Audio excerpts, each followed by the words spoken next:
নৌকার মাটিতে আসছি, আমের রাজ্য বলতে পারেন আপনি। একটু পরে নৌকার সাথে আমরা ফুটবল খেলতে যাব। শুরু করিতেছি মহান আল্লাহর নামে, যিনি পরম করুণাময় এবং অত্যন্ত দয়ালু। নৌকার মাটিতে আসছি, আমের রাজ্য বলতে পারেন আপনি। একটু পরে নৌকার সাথে আমরা ফুটবল খেলতে যাব। তো আমের বাগানে আসছি। এখানে আমের বাগানে আইসা এত ভালো লাগতেছে। আমাদের এলাকায় একটা আম থাকলে আমরা উপরে মগডালে পর্যন্ত গাছের উঠে চাই এটারে পারা যায় কিনা। এখানে মানুষ নাই, জন নাই, এই মাঠকে মাঠ আমের বাগান। এই বাগানটাই আমি আমার এলাকার সবসময় বলি যে আমার এলাকাটারে আমি আমের রাজধানী বানাইতে চাই। এবং রাজধানীর নমুনাটা কি হবে এটা হবে আপনাদেরকে একটু দেখাইতে চাই যে রাজধানীর নমুনাটা কি হবে এবং এই জায়গা আগে কি ছিল, এখন কিভাবে আমের রাজধানী হয়েছে, এইগুলো আপনাদেরকে একটু বলতে চাই। সারা দেশে এটা ছড়াই দেওয়ার চেষ্টা করতেছি এবং এখন আপনাদেরকে সাথে করে নিয়ে এই আমের বাগানটা একটু ঘুরতে চাই। আপনারা দেখেন এখানে আমের সিস্টেমটা দেখেন, কিভাবে আমটা ধরছে দেখেন আপনারা। এখানে একটা গাছ মাত্র দেখাইছি, এই একদম উপরে পর্যন্ত খালি আম আর আম।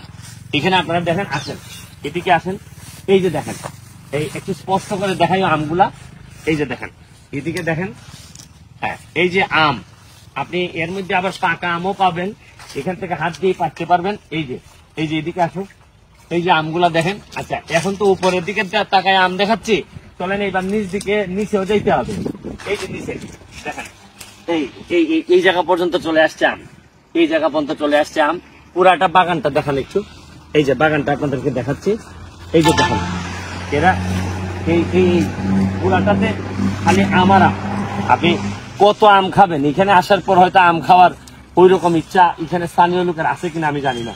আসো, যারা আমি হয়তো অনেকেই হয়তো আমের বাগান দেখছেন, কিন্তু যারা আমের বাগান আমার মতো দেখেন না, আমার জীবনে এই প্রথম এরকম বেশি আমের গাছ দেখা। নওগাঁ নাকি আম এবং ধানের জন্য প্রসিদ্ধ এবং এত বেশি আম হয় যে এরা নাকি রাজশাহীর চেয়েও বেশি আম নাকি এখন নওগাঁতে হয়। আপনারা দেখেন এখানে আমের কালারটা দেখাই আপনাদেরকে, এই দেখেন কালারটা দেখেন আপনারা। এই যে আচ্ছা এদিকে চাচা কই, চাচা এখানে এই যে আপনি কালার গুলা দেখেন, এখানে কালার গুলা দেখলে বুঝতে পারবেন। এই যে কি পরিমাণ আম ধরে এই জায়গায়, আপনারা খেয়াল করে দেখেন। এই যে দেখেন, এই যে আম আর আম, মানে এত সহজে এত বেশি আম, এটাকে শুধু একমাত্র মাটির গুণের কারণে হয় নাকি অন্যান্য কোনো কারণও আছে আমরা আসলে জানি না। আমরা আসলে এখানে একজন মুরব্বীর কাছ থেকে জানার চেষ্টা করবো। দাদা আসেন, কই তো আসেন দেখি, আপনার কাছে তো জানার চেষ্টা করে আসেন। হ্যাঁ আসেন, এখানে এই আম বাগানে এসে একজন মুরব্বীর সাথে আমার দেখা। আচ্ছা চাচা, এখানে এই আম, এত আম আপনাদের এখানে কত বছর ধরে হয়? আপনাদের কোনো ধারণা আছে যে আগে কি এরকম আমি এত বেশি আমি হইতো? হ্যাঁ আগে থেকে। কত বছর আগে থেকে মনে করেন? তো এখানে আম হচ্ছে মিনিমাম ধরেন 2000 সালের আগে থেকে। তাহলে এর মানে হচ্ছে কি তো 20-30 বছরের বেশি হয় না?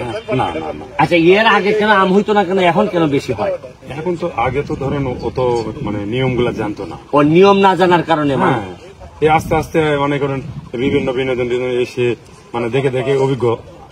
আর এগুলা কি কৃষি দপ্তরের কারণে নাকি, যে এরা এইগুলা চারাগুলা আনছে? বা হ্যাঁ ওদের জন্য।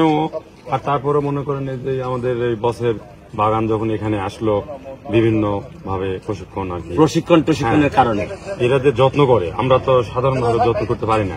আচ্ছা আচ্ছা আচ্ছা, এগুলো একটা যত্ন লাগে। হ্যাঁ, আর তারপর এই দিক থেকে আমরা অনেক কিছু শিখছি। ও আচ্ছা আচ্ছা, এখানে যত্নেরও বিষয় আছে। যত্নের বিষয়টা অবশ্যই আছে।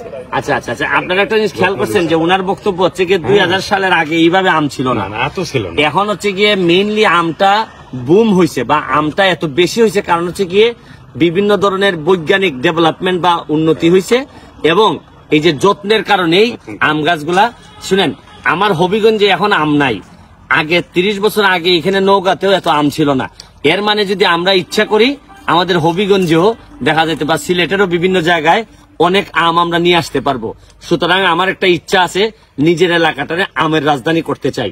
যেভাবে এই যে আমগুলা দেখতেছেন আপনারা, এই যে এইরকম ভাবেই আমের রাজধানী বানাইতে চাই এবং আশা করি একদিন এই যে আমার এলাকার মানুষ, বাচ্চারাও এইভাবে আমার মতো করে একদম নিজের এলাকায় দেখার সুযোগ পাবে যে কি পরিমাণ আম তৈরি করা যায়, উৎপাদন করা যায়।